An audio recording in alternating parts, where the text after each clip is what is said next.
Yes, Father confirms. Your thought Foxy P in the building. Holla at your boy Chopper Aviam, the fryer of plantain. Do not adjust your cell phone or your computer. This is real life. It's not film trick. You really are seeing me right now, ladies and gentlemen, boys and girls. Let's start the show. Yes, Father confirms. Your boy Foxy P in the building. I like your boy. The Chopper of German, the fryer of plantain. 1995, 1999 Gidigbo champion. First evil governor of Lagos State. But say yes, you can say yes, we fit. Yes, Father confirm. Okay, now Ginger. Let's just jump into the Ginger because too many things have been happening in Africa. Crazy. Walk up has happened. Of which Walk Up has ended. Walk Up for me ended almost 2 weeks ago. As soon as Nigeria does do pia, all the other countries do pia. I was like, I'm done. Over the bar, everything is over, everything is gone. I'm so happy, I'm so excited. Can you imagine if Nigeria went ahead and entered semi-final or final or won this thing? That means that Buhari is going to be the president forever.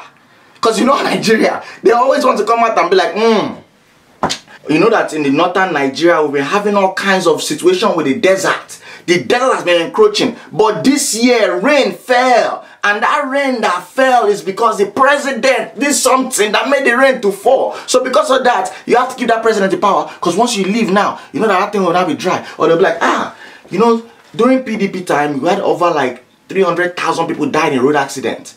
This year, only 150,000 people died. We cut it by half.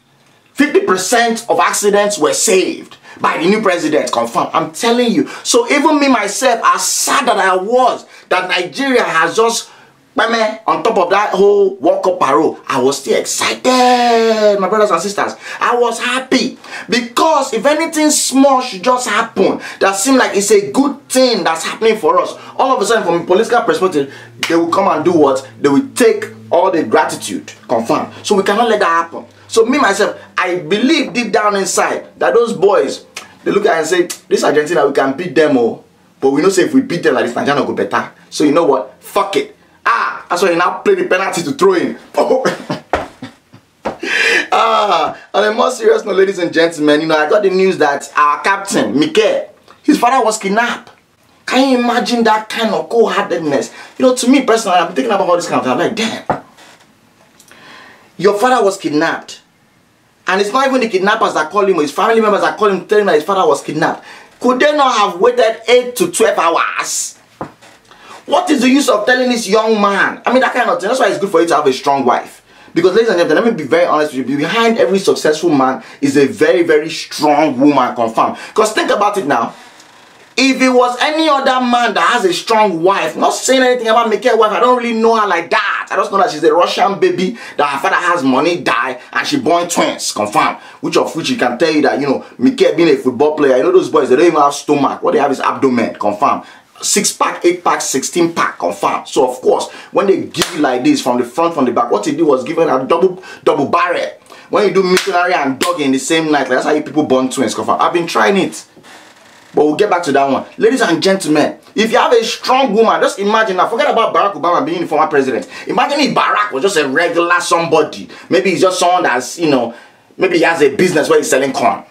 Who knows? Nobody knows. Selling corn. I'm not saying that he's selling corn on the roadside. He has a factory where they are grinding the corn and doing ogi. They are doing a camel. You understand? Imagine that Barack Obama being a guy that's selling corn, all of a sudden they kidnap his mother. And he's going for a job interview. And they know that it's a sensitive time. Do you think that his family members will just go ahead and call him direct? Or do you think they'll call his wife and say, "Nee, please, see what happened." Knowing fully well that Michelle Obama is like this, muscular. She's ready to carry that load on her shoulder. That's why it's very important for you to find a strong woman. Do not play no games. It's a fact, I'm telling you. Look at the Bible, look history, look everything in this world. If you have a strong woman behind you, everything will go smoothly. But anyways, I'm not going to blame Mika's wife, but that's what I was like, damn. They told this man just before he went on feed, and he still had the strength to still play the way he played. Most people would have been like, I can't do it. There's some people like this that, oh Lord, office. If they wake up in the morning like this, and as they are waking up, most people hook them in their right leg. They say, okay, this office, we're not going today. It's not that important. I'm not going to kill myself. What if I now start going? What if my leg was telling me that I want to fall off? No, I need to observe this Lego. They'll now be watching Netflix and eating ice cream on top of that same bed that they are observing their leg instead of going to office. So Mikel still went ahead and he played a tough match. So Biko, that is so wonderful. That is the true definition right there of sacrifice. The fact that this man, they said, do you understand the fact that if he was playing for ordinary Chelsea or that is China club, they told him like, oh boy, your popsy fall into gutter. He won't play that match. This was the time that they kidnapped your father. That's in your own father was kidnapped. Yo. I mean, I don't even know what I would do personally. You know, if they tell me that woman, they don't kidnap your popsy, the first thing I'll probably do is like, okay, can I talk to him? When they give me the phone, I'm like, Pale Alpha, how's it going? They beat you? No. They tie you with rope? No. They torture you? No. How much they torture them want? $3 million. But they don't beat you, Abby? No. Alright, I'll call you back in 2 weeks.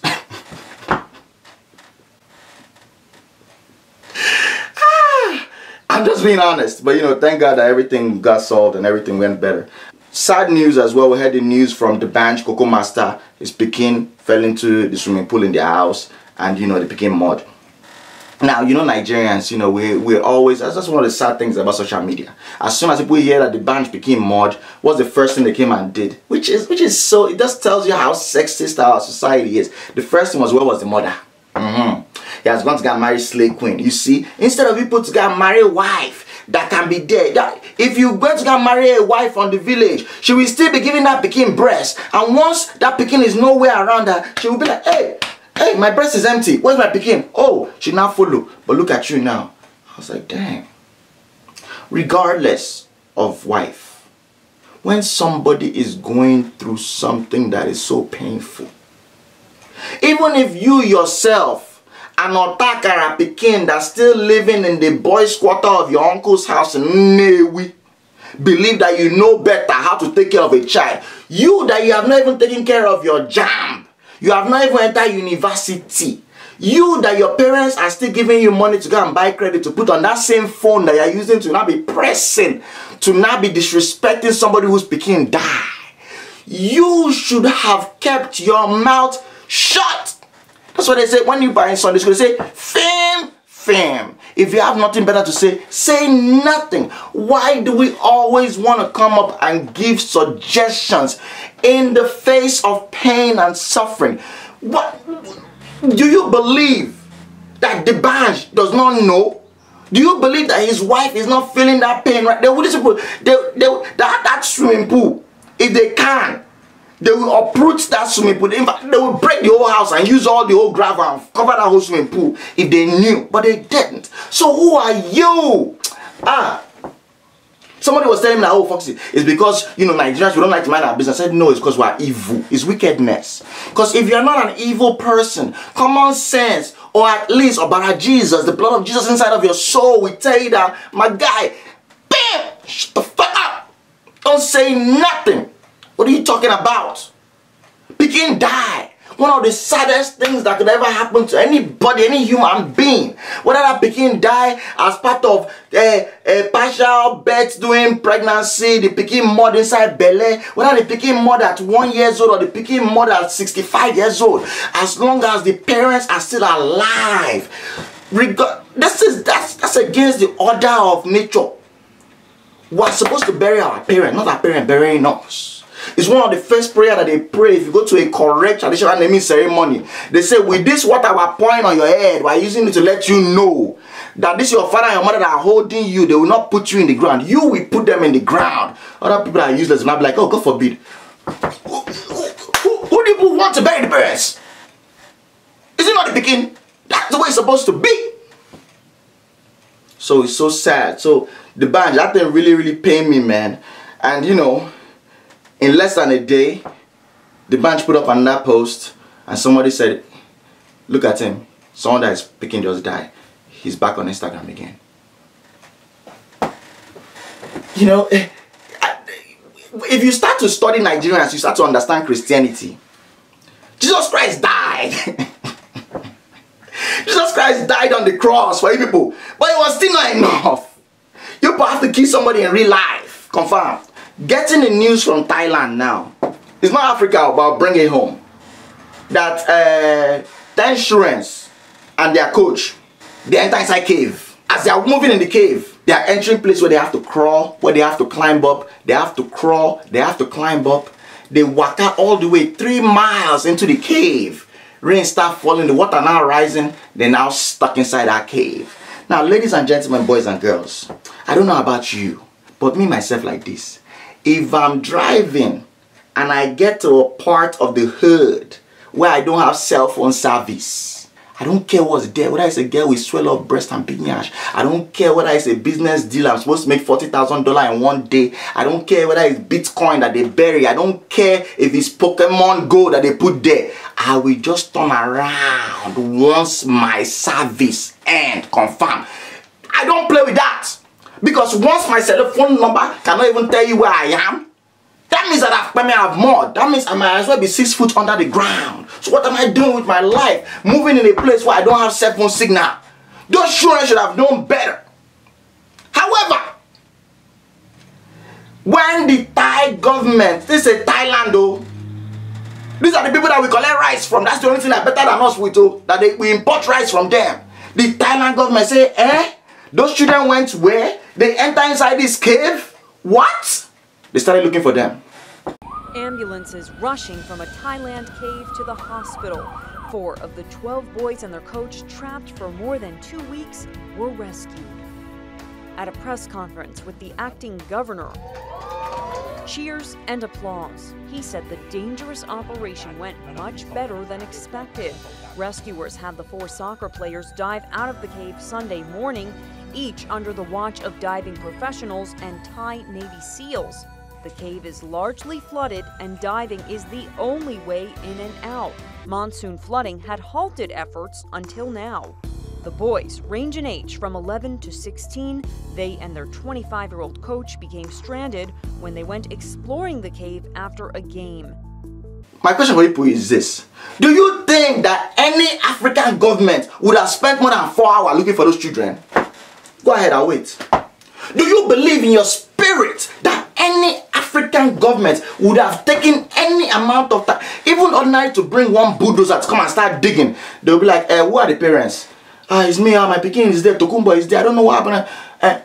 Okay, we want to dig, but if you can help us with diesel, bam, they won't give you. Hold on, let me change this battery.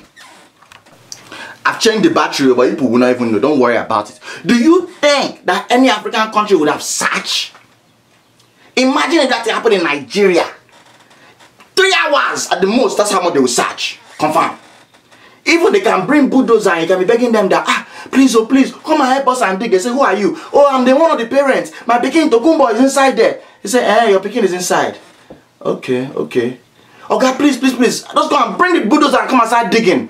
We will love to dig, but our diesel has finished. If you can go and help us find diesel, that's Nigeria for you. Confirm. We will not. If you think I'm lying, go and ask those people whose family members, over 120 of them, were under that building that collapsed. That Pastor TB Joshua, you know what I'm talking, the synagogue church, when that thing collapsed.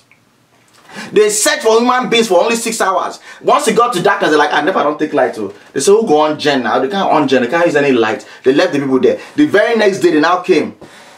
They said, oh yeah, dig now. I said, oh boy, people go on die by now. They said, I can hear something here. They say, if you be saying that spiritual, people, guy go on die, but the people saying that spirit, you know what? More use the book, more cover themselves. How can you still be moving by now? Confirm. There is no way in hell any African country will take more than 3 hours to search for their people, but these people were searching 10 days after going underground. 10 days they located those boys. Most like African countries would have said, after 6 hours they might be able to make it, you know. After 1 day, they'll be like, after 1 day, these children would have died. Somebody would have like, no. My pikin dey the Mudashiru. He usually fasts all through Ramadan. He knows how to hold his hunger. After 2 days, they'll be like, no human being. They will not go and bring one kind of professor. They'll not bring one professor for you from Nnamdi Azikiwe University. They'll be like, the average human being cannot survive more than 24 to 48 hours without food or water. Those children are probably dead by now. Ladies and gentlemen, boys and girls, the only time you will ever find out anything that happened about those children is if water eventually enter that place and carry them come out. Only ritualists will enter there to go and pick their bone, confirm. You're not gonna see, there's no way in hell. And all of a sudden now we're hearing that they were rescued. This Thailand though. Thailand! We're not talking about America, because I know I trust America. Wait. If it was America, as those children are inside, they'll be like, wait, what? Those children are still inside, hold on. Yes, all that equipment we did for Texas, Houston, all that thing where they use, they suck oil. Shebu are sucking oil from 200 miles inside the ground. Bring that whole equipment. They go lift that equipment. They go suck all of. I mean, they will suck all that water from that underground cave. They will suck everything. I'm like, yes, Marcus, Jeremy. Man, they try to come out. That's it. The end. That's it. The children are out. The children are going to be moving and walking in less than 2 days. Confirmed. But this country, Thailand, did not have those technology. They were afraid. They say we might be sucking this thing, might do this, might do that. It might affect the caves are very, very small and some things can move around. Something that's so dangerous. Even a seal. This is one of their Navy people from Thailand. The guy going to go and search for the children. He in mud. So something like that. Of which if it was our own people, please believe. Have you ever heard in the history of Nigeria that one single person jumped from third mainland, person full and go check? Lie. If somebody fall inside third mainland, what do? They'll go and wait at that Oworoshoki side. Where the bridge they come down, they go just go wait, say eventually water go bring and come back. That's the end. Ladies and gentlemen, this is Thailand though. So whenever you people hear, and it's very important for all of you Africa Today show listeners, because you guys are by far the most intelligent audience on the internet, bar none. If anybody challenge you about why the countries in Africa are referred to as third world countries, tell them to go and look at Thailand and see what Thailand did. The level, forget about economic ability, forget about technology, the level of care that the government has for the people. Knowing fully well that it's not that slave trader or kidnapper took those children there. They went on their own free will. They are doing adventure.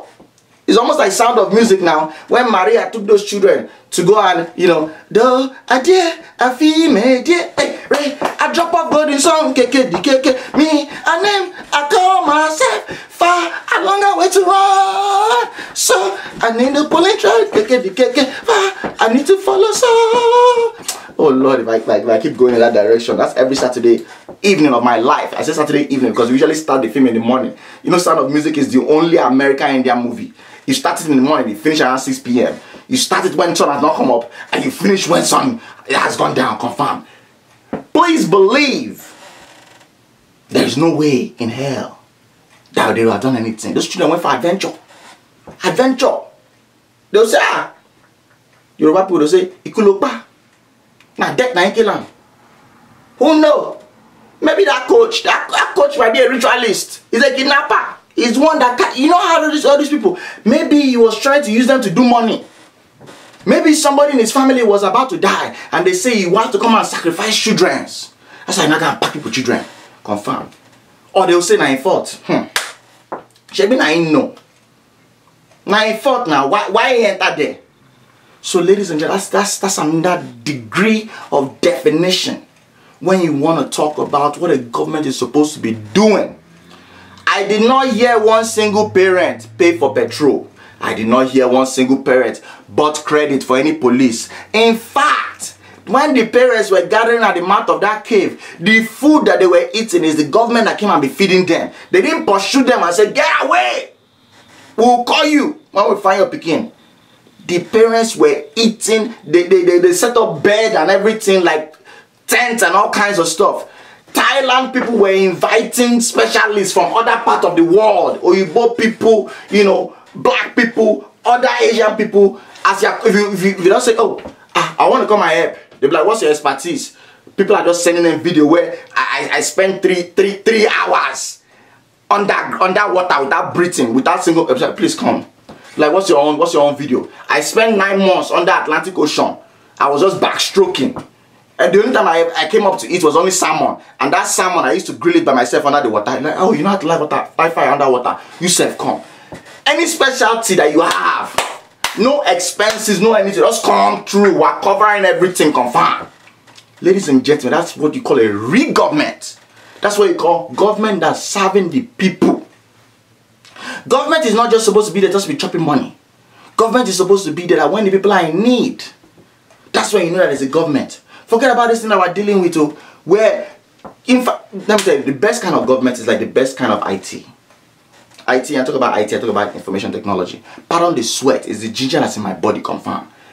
Ladies and gentlemen, a good information technology team or department is one where you don't even know that they're there. Let me use an analogy that might work even better. Now I'm analogizing an analogy, confirm, but please bear with me. The best kind of power generating or utility company that provides what we call NEPA in Nigeria is the one where you don't even know that they exist. What do I mean by that? The fact that it is as natural as air. The fact that you come home and you flip your light switch and the lights come on. The only time you ever think about them is when the lights go off. But because the lights go off so rare, you forget that they even exist. You forget that it's actually something that's there, that's paid for. You forget that there's a service. Forget that people that are working it. That's what a good government is supposed to be. Where you yourself, you are just living such a good life. You have no, you're not even thinking.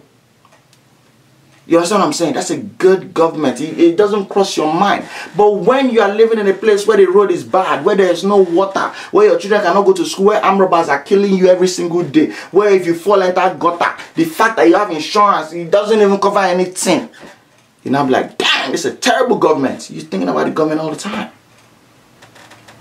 So ladies and gentlemen, boys and girls, this thing is so important. It's an important lesson for all of us to take with us. And I'm going to leave you with one message.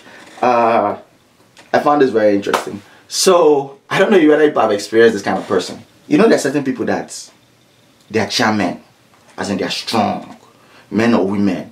You know, these are people that can run marathon, 26 miles, nothing. They can bench press 300 pounds, nothing. If you tell them that woman it's dark outside, they're like, what are you talking about? It's dark. Yo, if we're going to go, let's go. Nothing. But if they enter inside a room and see one pinchily spider, hey, fear will take over their whole soul. Ladies and gentlemen, I'm getting the news from UK. This one young lady, basically there was a spider in her room. As soon as she just come out from work, I don't know what UK people do when they come out from work, but when I come back from work, I'll be whistling. As soon as she just enter, and she just put down her bag like this. Blood of Jesus! See fear. What's the problem? Spider. As soon as she saw that spider, she just went into full-blown paralysis. She cannot even move. See fear. She now went to go and call her roommate. Roommate, I beg, see spider. Come help me kill this spider. Roommate say, spider, where? Hey, thank God I'm not even paid rent in this house this month. That's how the roommate just went out of the door. The lady was like, oh Jesus Christ, what am I going to do? And I have to go to work early tomorrow and I wanted to sleep. But the spider is, oh my God, what am I going to do? You know what she now did? She picked up phone and she ordered pizza. And when she got the pizza, people, she said, please, I want pizza. They said, what kind of pizza? Any kind of pizza. And the one you can bring as soon as possible. They said, are you sure? Said, any kind of pizza. The hunger is killing me deadly. I said, this babe has to be an Igbo girl. That sense is too much, confirm. Yo, the pizza guy arrived. Like, as soon as the pizza guy arrived, so she just give him a big tip. As the guy wanted to, I said, please, my brother, I beg. I use God, I beg you, please. The main reason I asked you to come, it's not because of this pizza. You can carry the pizza and go home. I don't want. He said, what's the problem? Is it cold? Is it not sweet? Is it not? I don't care. Please, spider in my room. So the guy first look at like, because these days, these days that women are already used to just using their phone. The guy was not like, this babe, are you trying to Tinderize me? Are you trying to just enter inside your room now? You now start touching before you know anything, you me to me. No. Please, just go. And that's how the guy now went to pluck the spider, took it outside, and let the spider free. And that thing that made me realize, ladies and gentlemen, we're lucky that we're African, no? Because as you see me like this, I don't care. The only thing I fear is bee. And all those hornets. You know those hornets, I don't, one day like I just bapped my head. I was like 8 years old. The thing bite me here, like the thing bites me here. The front of my eye is swollen up. So after that I stopped fucking with all those fucking insects. But ladies and gentlemen, if any of you are scared of insects, I want you to leave a comment right there below and tell me which insect or what is it that you're afraid of. If it's an insect, if it's something that other people are not afraid of. I know some people are scared of heights. Me like this, never ever. Heights, I can climb as long as I have somewhere to hold. I can climb to the top of 300-story building self and look outside and chuck my head out self. It doesn't fear me. Is it water that you're afraid of? What is it that you're afraid of? What is it that you have an unnatural fear of? Where you self, you know as an adult, I shouldn't be afraid of this. There's a lot of people that are afraid of flying. And they're in America, I'm like, how did you come? You pull backstroke across Atlantic? Who know? Nobody know. But I want to hear what you guys have to say. And I apologize, ladies and gentlemen, for the break in transmission. I know you guys have not seen me for a while. I had to take a mental health break. The whole thing that happened with Anthony Bourdain, you guys already know I talk about mental health a lot on this show. I also share the fact that me myself too, based on the fact that, you know, whole bunch of factors, you know, leaving home early, dealing with depression, being in America at a young age. I've been to different people that say it's seasonal depression because when it starts to snow, when the daylight becomes shorter, you know, I start to get moody and everything else. But, you know, between that and stress and, you know, I've definitely improved in terms of, like, you know, dealing with my mental health, knowing when I have to go for therapy, knowing when I have to just, you know, take care of myself, you know. But then the self-medication with the alcohols and everything, it can get really, really crazy. So once I knew I was getting to that point, I didn't want Anthony Bourdain myself, God forbid, you know, that should never ever come into your mind, you know. But it does happen. So I was just like, you know, I have to take a break. So fortunately, you know, Mama Junior had a birthday, went to Orlando, did Bahamas, and even after that I still was in that whole funk. So now I had to break out, went to Dominican Republic, and even after all of that, I was still in my funk, you know. So I just had to just take myself away from social media, you know, and just really concentrate on just rebuilding my mind, rebuilding my spirit. And it's a very important thing, you know. Shout out to Rachel. That's one of the people that reached out to me. And, you know, hey, what's going on? How's everything with you? I don't hide it. I talk about it constantly, you know, because you have to talk about this. So people won't be like, this comedian guy, why be saying yourself going to deal with this kind of thing? It happens to anybody. It can happen to anybody. So off of that, I just had to just take that break where I just told myself, like, yo, leave social media alone, leave all these things alone, you know. Yeah, you want to do things for the people, but right now you have to get your own mind right.